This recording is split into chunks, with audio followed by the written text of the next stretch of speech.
You probably think intermittent fasting is about losing weight, but the truth is, weight loss is the least interesting thing that happens. The real story, the one that can slow aging at the cellular level, happens deep inside your body. And ironically, most people quit right before that process even gets a chance to start. A few years ago, I was eating all the time. Breakfast, a mid-morning snack, lunch, an afternoon snack, dinner, and always something sweet before bed. On paper, it looked completely normal, but I felt anything but. I was tired, my mind was foggy, and I felt older than I should have. I just assumed that was aging, something inevitable that you just have to manage. But I was wrong. I started to learn what that constant stream of food was actually doing to my body, and I realized aging isn't just about the passage of time. It's about the signals you're sending yourselves every single day with every single bite. Picture your body as a factory, a massive, complex factory that has been running nonstop for decades. No shutdowns for maintenance, no scheduled breaks, the cleanup crew never even gets called in. That's what the modern eating pattern does. Every time you eat, your cells receive one and only one message: grow, build, expand. And when you're eating from the moment you wake up to the moment you go to sleep, that signal never turns off. Your cells are locked in a state of permanent construction. They never get the time to stop, to clean, to repair. Damaged proteins pile up like discarded scrap metal. Cellular waste accumulates in the corners. And the mitochondria, your cellular power plants, they start to sputter and fail. This isn't aging by time. It's aging by neglect.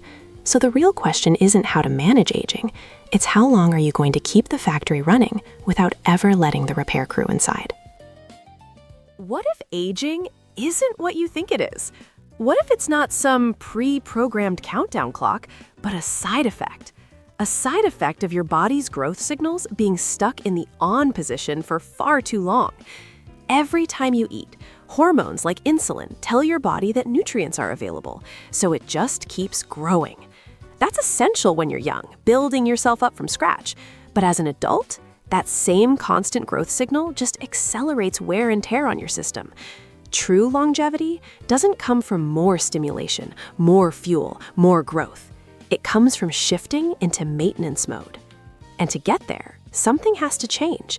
You have to flip a switch, the metabolic switch.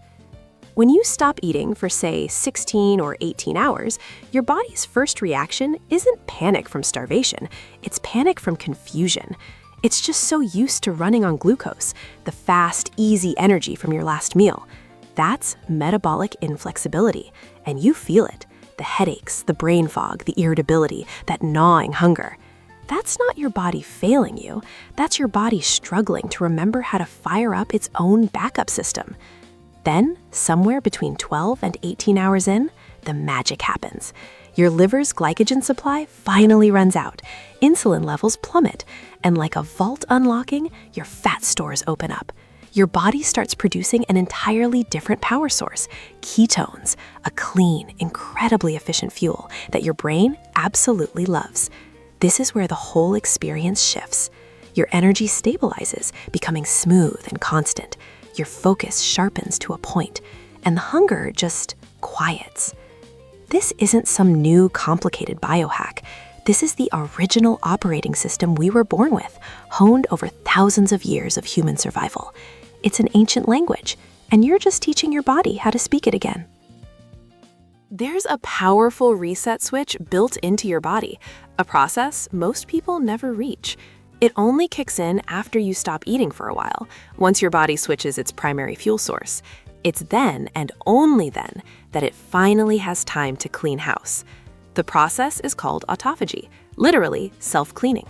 Your cells begin to scan themselves for anything broken or old, damaged proteins, faulty mitochondria, accumulated cellular junk.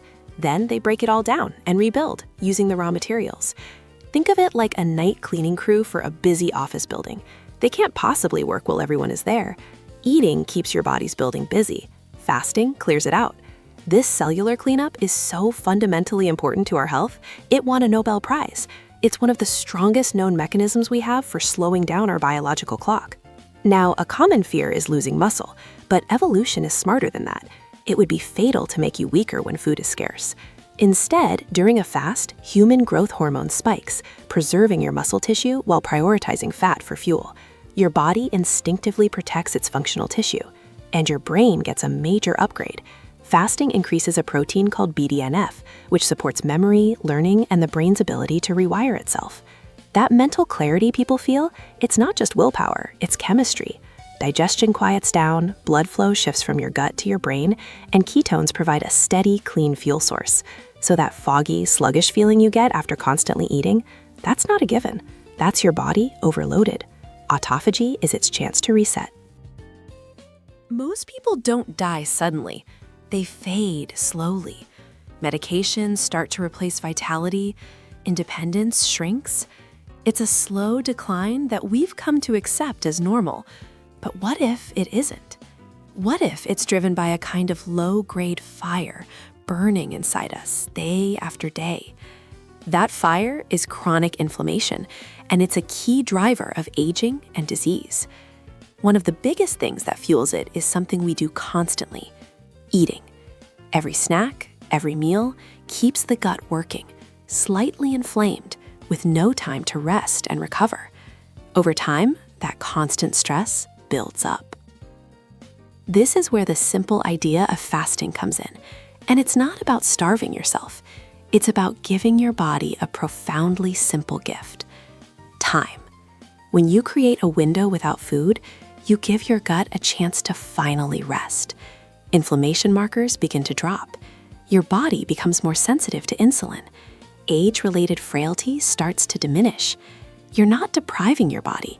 You're starving the very processes that accelerate aging: the inflammation, the insulin overload, the cellular junk.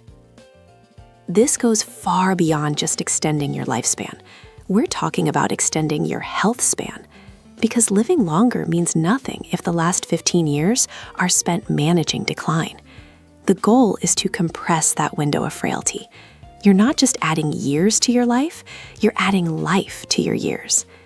Aging isn't just about getting older. It's about how often you allow your body to repair. Fasting is that opportunity.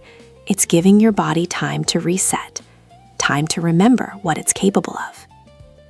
But knowing when to eat is only half the equation, because what you eat when you break that fast determines whether these benefits stick. And that's what we'll cover next.